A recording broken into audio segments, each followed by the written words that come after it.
guys, and welcome back to my channel. In this video, I'm going to be finally giving you another installment of my The Skinny On series. These videos are probably the most highly requested on my channel. You guys really seem to like them. I'm sorry I haven't been making them, but I do have a whole list of ones that I do want to make in the future. So I am going to be trying to crank more of these out because I know that you do like them. I kind of want to change the name of this series. You know, the skinny on whatever. It's catchy, but I feel like it gives like a negative connotation, and I'm gonna tell you not to eat something, which is not my goal ever. I don't think anything should really be off limits. Well, most things. But I don't know, I kind of want to change it to like grocery guide or something like that, because you know, these videos I'm basically just telling you how to read the label, what to look for, how to pick the healthiest one when you are going to buy something to eat.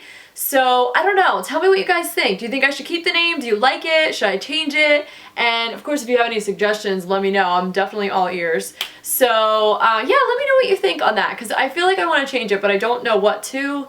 And so for now, I'm just gonna, you know, keep it how it is. So today, I'm gonna be giving you the Skinny On bread.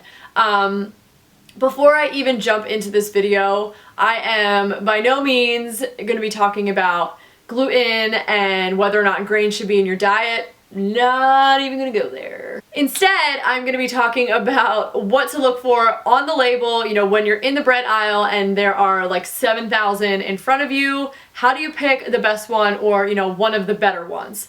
So I'm going to be giving you all the little tips, things that you need to know about bread, and about, you know, what you should see on your bread label or what you shouldn't see on your food label, so that you can pick the healthiest one for you. So in true The Skinny On fashion, I have a couple products here to share with you. I'm going to be using these as my like dummy foods to show you, you know, some examples of what you would see in the bread aisle and what you should be looking for. So the very first thing I wanted to talk about, these make so much noise. Hold on. The very first thing I wanted to talk about is whole wheat versus white. I feel like I shouldn't even really have to talk about this. Obviously, whole wheat is the superior version. Basically, with white bread, they essentially, in a nutshell, suck out all of the fiber and nutrients, and then you're left with what's in white bread. So it is just so not worth your time.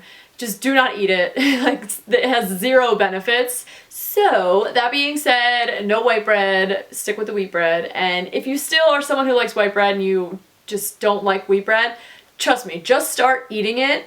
You will learn to like it. And if you ever go back to white bread, you're gonna be like, there's nothing to this. Like, because there isn't. It's nothing. So switch to wheat bread. It's just the way to go.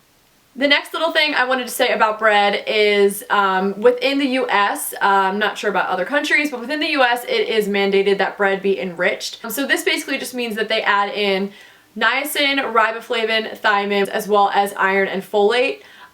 These were just, especially iron and folate, were seen to be low in the US population, so this was done a long time ago. They've been in there for a while. So just know that if you're eating bread, you're going to be getting a small dose of some B vitamins as well as iron and folate. The next thing that I wanted to say is kind of pay attention to how many grams of carb are in the bread. You know, it's not like totally necessary, but I mean, obviously if you're a diabetic, you want to pay attention to this, but if you're not a diabetic, it's not, you know, a huge deal. But just so you kind of have an idea of how many servings of carb you're getting per slice of bread, a serving of carbohydrate is 15 grams. So I've seen some breads that are like closer to like 20 grams. So, you know, if you're eating 2 slices of bread, that's not just 2 servings of, you know, of carb. That is more. So just, you know, keep that in mind. Our bread in the US tends to be pretty large. If you go to other countries, like in Europe, you'll see that their bread slices are about half the size of ours. So like 2 slices of bread is like 1 carb serving, but here we have like 2+ servings of carb per sandwich, if you will, per 2 slices. So, you know, just something to keep in mind. They don't differ too much, it seems, but between breads, but just a tip for eating bread in general, just keep that in mind. The next thing I wanted to say is if you see that like whole wheat white bread or whole wheat white flour, it's basically just white flour. Don't waste your time. Just don't even go there. My next tip has to do with the first ingredient that is listed on the ingredient list. You want to make sure that when you are, in the bread aisle and you're looking at a slew of whole wheat breads, you want to make sure that the first ingredient is always whole wheat flour. Now, the first ingredient that is always listed on the ingredient list is always the ingredient that is most abundant in that food item. So it would make sense that flour would be the first ingredient since bread is made up of mostly flour. So that would make sense. Now, if you are looking at an ingredient list and you're seeing like water as the first ingredient, it's kind of like, what? What's going on in there? They probably got some interesting stabilizers going on, trying to make it like a lower carb bread. I don't know. But, it depends on what you're looking for. But for me, I want a bread that's made up of mostly flour because that's generally what bread is. So I will always look and make sure that whole wheat flour is the first ingredient. Most breads are sensitive, or I guess bread companies are sensitive to this. And a lot of times you will see that whole wheat flour is not only the first ingredient, but it's bolded.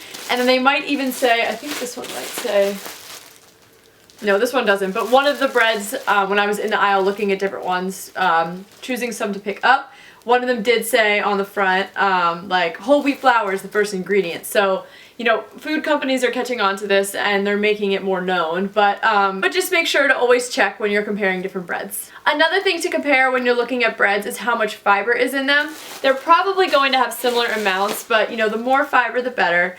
For example, this bread, this is Pepperidge Farm whole 100% whole wheat bread, and then this is just a store brand 12 grain bread. This one has 2 grams of fiber per slice, and then this one has, 3 grams of fiber per slice. So not a huge difference, but again, just another thing to look at, something you want to glance at when you're comparing different brands. And then, of course, you always want to make sure that the serving size is the same. So you want to make sure that you're paying attention to that, because if you're trying to compare 2 different breads, where one bread has 2 slices per serving and then the other bread has only 1 slice per serving, you can't really compare. It's kind of like comparing oranges and apples, because they're different amounts, so it's more difficult. So just pay attention to that. Remember that, oh, well, this is for 2 slices, so that's the amount of fiber I'm getting for 2 slices, or how much fiber I'm getting per 1 slice, or how many carbs or sodium, whatever. So just remember to always check, and that goes for any food when you're comparing, always check the serving size to make sure they're the same, or keep it in mind if they're not. And then the very last thing that I wanted to mention, this is probably the most important, and that is looking at the sodium content. Now, when you're thinking of bread, bread is not salty, so it doesn't taste salty, so it's probably not something you would think to look for.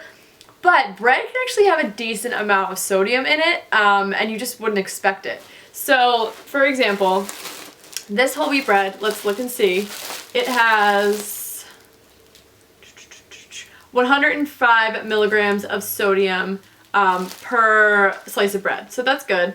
That's considered low sodium, actually. Anything below 140 milligrams per serving is considered low sodium. And then anything under 35 milligrams per serving is very low sodium, which you don't really see that often. But that's good to know that this is considered like a low sodium bread. But that's per slice though. So remember, when you're having a sandwich, you have to double that. So that's a little over 200 milligrams. And that's just the bread. Then you add on the condiment and the salty lunch meat. It adds up. So, pay attention. But that's a pretty good one because that's low sodium.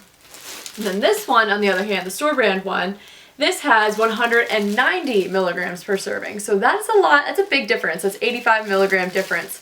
And again, that adds up. So if you're thinking about just under 200 milligrams per slice of this, that's almost 400 milligrams just for the bread. So again, it adds up. What would be the better choice? Obviously the one with lower sodium, because whoever just eats plain bread. So another thing to look for, it's not something you would think of, but it is something you need to watch out for because it can be sneaky. So always look at the sodium because you never know, it might be high. Like this one, pretty high, right? 190 milligrams, that's pretty high. So that is it. That's all I have for this video. I hope that you guys enjoyed it. I hope that you learned something. So next time you go to the grocery store and you are going down the bread aisle, now you know what to look for. So you can't be fooled, you can't be tricked, you know what's up. So always remember to look at the label, just take a quick glance, compare a couple on the shelf, and try and find the best one that you can in the amount of time that you have. But yeah, so I hope that you guys enjoyed this video. Let me know if you think I should change the name, because I'm not totally loving the Skinny On anymore. Like I said, I feel like it has like a negative connotation into it, and I'm telling you not to eat things, even though like that's not at all what my goal. I'm really just trying to help you, you know, find the best of the things that you want to eat. So let me know what you think, and I'll just take it from there. But yeah, so that's all I have for this video. I hope that you guys enjoyed it. Let me know what you would like to see video-wise in the future. Thanks so much for watching this video right now, and I'll see you guys in the next one. Bye!